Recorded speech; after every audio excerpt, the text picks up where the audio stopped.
Hello and welcome to episode 2 of the Doctor Who Review podcast with Darkness Prime and Strawberry Switchblade. As per the last episode, we're going to talk you through current episodes of Doctor Who and give you our opinions and then give you an overall feeling for the episode and tell you what we liked and what we didn't like. And then you can agree or disagree with us. I should warn you now, in true River Song form, there are spoilers afoot. So, if you don't like spoilers, now's the time to turn off. Okay, Asylum of the Daleks, Series 7, Episode 1. It's been 10 months, December till now, so it's been a while. So this is our first real Stephen Moffat penned Dalek episode, bar the kind of brief cameos in... The Pandora Group and the Big Bang. Yeah, but I'd say they were more cameos than anything, really. So we kind of drop straight back in to the action, as it were. We have the Doctor is summoned to Skaro. Yeah, how the hell is Skaro back, I wonder? I don't know. It's a different Skaro than what we see in Genesis. It's been rebooted along with the rest of the universe in the Pandora Group, I think. Possibly, or maybe this is just because in Genesis you see a very small part of Skaro, whereas here you're seeing a fledgling city, as it were, with the big Dalek statue, which I really like. Menacing statue. Yeah, I like that. That was a great opening shot, I thought. So we have this woman who's summoned the Doctor to Skaro, and they have a bit of a chit chat.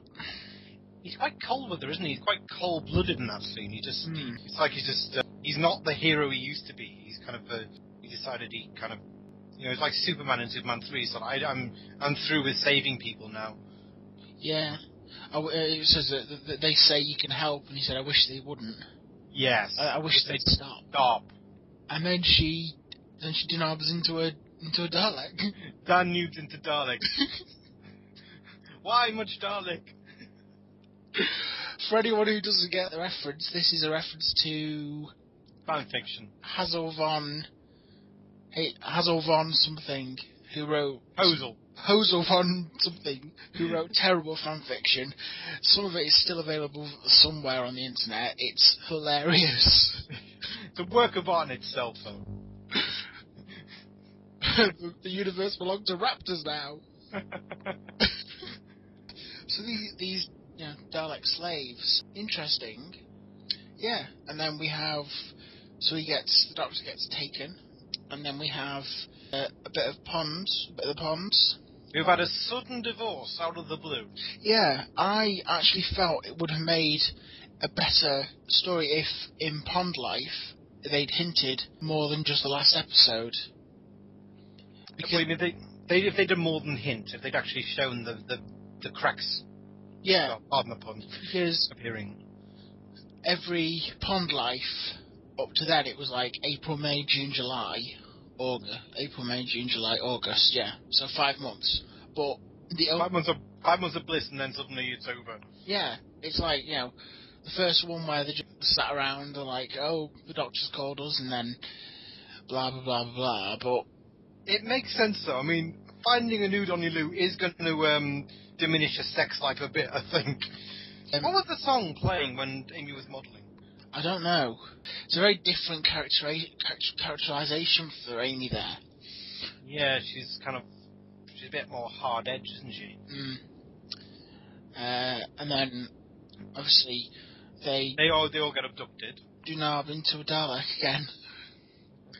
I thought that it was quite Genesis for the Dalek-esque, with the Doctor is summoned. Yeah, and they're sent as a three. The trio was sent to, in the same way that the Fourth Doctor and Sarah and Harry was sent to Skaro as a trio. They were all sent together. Yeah. The other link to Genesis is, of course, the fact that this planet is a world of mutant rejects, and Genesis of the Daleks had that theme going on with the mutos who were cast out into the wastelands. Thinking about the whole Skaro thing, it almost seems as if Genesis would maybe set later, but it can't be because there's a big Dalek statue. Yeah. It has to be set after. Yeah, but it's just that it looked like there was a fledgling city, and Skaro was meant to be in ruins during Genesis. Yeah. Again, that could be one part of the city, one part of the planet. Yeah. Well, the Daleks did build up the whole kind of, new city and new technologies there. I mean... I wonder if it's ever... I've heard a few people mention it may have been hinted at in City of the Daleks, which is the game. I've not played that, by the way. I've not, no. I was a bit put off by the new title sequence. I was okay with it. I was like, wow, this is different. And then the kind of Dalek bumps on the Doctor Who. I thought that was just going to be the new design from then on. I thought it was going to be default from then on, but apparently they're not. Apparently, Change. I don't know what they're going to do for dinosaurs on a spaceship. They're going to put boulders and thing like that on it. Maybe. I liked the first scene after that, which was the Carmen opera. Put off against the screams of the murderous Daleks coming after this unknown woman. That made me wonder. It's like, wow, how the hell has she survived this long and still had this kind of chirpy lifestyle when she's sharing a planet with Daleks? That was intriguing. I thought the look of the dead Daleks when Rory is surrounded by them, it was spooky. It has a very good atmosphere. And then the skeleton Daleks, the Dalek people, when all the skeletons turn into Daleks, that was quite reminiscent the way it's done of The Empty Child. Oh yeah, because they have the nanogenes as well. Yeah. But in The Empty Child, it's the animation of the head, the mask coming out of the head, and that's the Dalek stalk coming out of the head, as it were. It was a brilliant location. The world itself was just this kind of whole. It was kind of very, very nightmarish. It's like there was just no hope there. There was kind of the Daleks were obsolete. It was a cold, kind of very hopeless environment, and just everyone you really felt just how withdrawn and how just, that they were beyond all their faculties had kind of just crumbled to decay. It was like, it was a very, very sad image, and the atmosphere was so inescapable. I thought they did that very well. I mean, I've not seen many of the older series, but it felt to me, from what I've seen of the very claustrophobic feel that a lot of the older stuff had. Mm-hmm. It's all I could see like Tom Baker or someone have it, being in this situation, in this scenario. It felt more like a Hartnell story to me. It felt like very, very surreal, very kind of nightmarish. And I thought I liked the scene with the with Rory and the eggs. Eggs.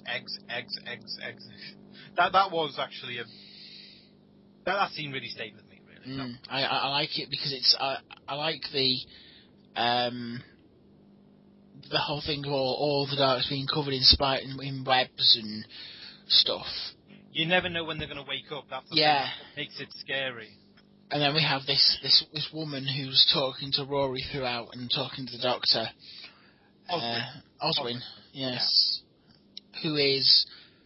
a terrible flirt. She's a terrible flirt. Yes, but she seems to be the new companion, or Jenna Louise Coleman is the new companion.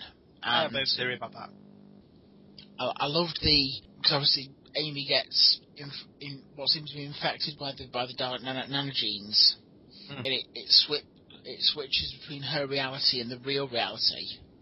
Yeah. Of these people, and they're actually just Daleks. Yeah. And I love the kind of there's the ballerina and the man in the businessman in the suit, and they're actually Daleks. I like that imagery. It's very nice.